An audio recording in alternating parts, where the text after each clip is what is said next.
Inadequate report. It seems to have been adopted in 2.5 minutes, according to one of the members.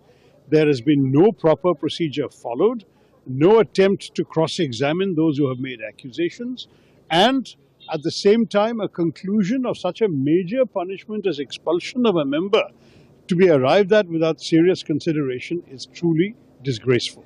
The opposition, all the India Alliance parties, are completely convinced that this is a travesty of justice. It would set a very undesirable precedent for the future. There are also fundamental questions of jurisdiction. What is the difference between the Privileges Committee, which has recommended expulsion in the past, and the Ethics Committee? On what basis are they setting a new precedent? And there is a real question that concerns all of us about the way in which the proposed action for today was to be conducted, because we know there were discussions with the Speaker asking for a full-fledged debate before a major decision like this, and the floor leaders have come back saying that there is no agreement on a full discussion, nor is there agreement on Ms. Moitra being given a chance to defend herself before she is expelled from the House of which she is a member. All of this suggests to us a political vendetta and not a judicially sustainable process. It's most unfortunate that Parliament is being reduced to such a performance of political vendetta. Truly disappointing. Committee की report रखी गई है, हम मांग कर रहे हैं कि उस पर चर्चा होनी चाहिए, क्योंकि एथिक्स कमेटी में भी चर्चा अधूरी रही। जो जिनके खिलाफ एलिगेशन है उनका डिपोजिशन ही कंप्लीट नहीं। जिस तरीके के वहां सवालात पूछे गए, इस वजह से जो सांसद थे 5 कमेटी के सदस्यों ने वॉकआउट किया था, और उस वॉकआउट के बाद सीधे अडॉप्शन रिपोर्ट आई और 2.5 मिनट में रिपोर्ट अडॉप्ट कर ली गई। बहुमत होने का मतलब ये नहीं है कि आप कुछ भी कर लें।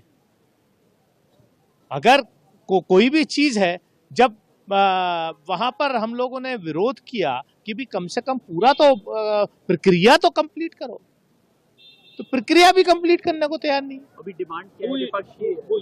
अभी डिमांड क्या है विपक्ष की?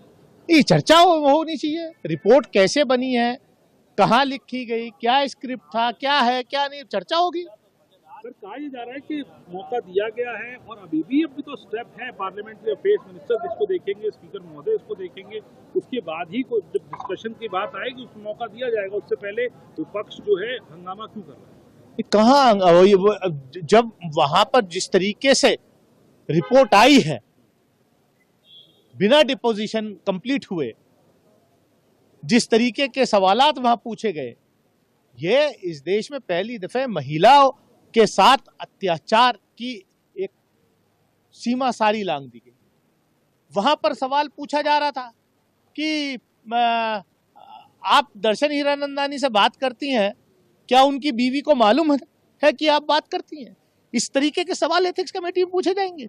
वो रिपोर्ट ये हाउस अडॉप्ट करेगा। अन्याय के खिलाफ जो है, ये महिलाओं के प्रति बात ये नहीं है। ये इसमें केवल महुआ मोइत्रा का मामला नहीं है, किसी दूसरे की बीवी के बारे में, एक महिला के बारे में कैसे चेयरमैन एथिक्स कमेटी सवाल पूछ सकते हैं? आप लोग वॉकआउट करेंगे क्या? आगे का कदम अभी फाइनल रिपोर्ट पढ़ ली जाए, उसके बाद जो है देखेंगे क्या होगा। आपके मैटर में तो कोई एक्शन नहीं हुआ सर अभी तक? अब वो अलग है, सबको मालूम है क्या हो रहा है क्या नहीं हो रहा है। बात तो कई दिनों से चल रहे हैं, लेकिन देखिए सदन में इस तरीके की नज़ीर ना तैयार हो, ये हम चाहते हैं। ये बड़ा गलत संदेश जा रहे हैं देश में कि इतने हर चीज में ये आज की सरकार इतनी प्रतिहिंसा, जिसको हम कहते हैं कि इतने बदला लेने की राजनीति क्यों करते हैं पता नहीं। हमारे प्रधानमंत्री मोदी जी बड़ी अच्छी बात तो करते हैं, लेकिन कथनी और करनी में इतना फर्क क्यों पड़ता है मुझे पता नहीं। एक महिला सांसद, जब महिला की रिजर्वेशन देने के लिए रात भर चर्चा होते हैं सदन की बाहर, कितने सारे इवेंट बनाए जाते हैं प्रचार में, महिला महिला महिला। मोदी जी की ये महिला भजन हम तो सुनते हैं, और वो एक महिला सांसद के खिलाफ इस तरीके की बदला लेने की क्यों चाहते हैं, ये मुझे बड़ा ताजुब लग रहे हैं। ऐसा क्या गलती की है जिसके लिए सदन से ही निकलना जरूरी था? क्या सदन के अंदर उनसे सबको सामने नहीं पूछा जा सकते? और सबसे बड़ी बात है कि देखो,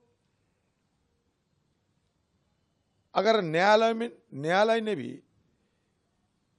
किसी को फांसी की सजा सुनाते हैं, उस समय भी उनको बोलने का मौका दिया जाते हैं कि भाई तुम्हारा फांसी की सजा हो गई, अगर तुम कुछ कहना चाहते हो तो कह सकते, ये अवसर दिए जाते हैं। लेकिन यह वो भी नहीं है। इस तरीके की मतलब एक किस्म के बड़ा तानाशाही स्वरूप अपनाते हुए आज ये एक क्रूर नजीर पेश होने जा रहे हैं। नया संसद की सबसे बड़ा कलंक दिन आज से ही शुरू होने वाला है। देखिए, जहां तक मुझे पता चला है कि उन्होंने खुद को द्रौपदी बोला है कि द्रौपदी का वस्त्रहरण हुआ है और महाभारत शुरू होगा। लेकिन प्रॉब्लम ये है, इस महाभारत में श्री कृष्ण तो इस तरफ है, और दूसरा जो विषय है कि महाभारत जहां तक मुझे पता है द्रौपदी के लिए हुआ था, शूर्पणखा के लिए कभी महाभारत नहीं हुआ। देखिए, वो राम दिनकर जी की कविता बोले हैं ना, तो प्रॉब्लम ये है कि ममता बनर्जी उसको बाहर ही ना बोल दे, क्योंकि जो हिंदी भाषा बोलते हैं उसको तो ममता बनर्जी बाहर ही बोलते हैं। हमारे गृह मंत्री जी गए थे, बाहर ही बोले प्रधानमंत्री जी गए, उनको बाहर ही बोले। जेपी नड्डा जी का सरनेम लेके ममता बनर्जी ने क्या तमाशा किया उसका, नड्डा गड्ढा चड्डा क्या बोले। तो पहले महुआ मैत्रो ठीक कर ले, कौन से पार्टी से इलेक्शन लड़ेंगे, ममता बनर्जी की पार्टी से या सोनिया गांधी जी की पार्टी से।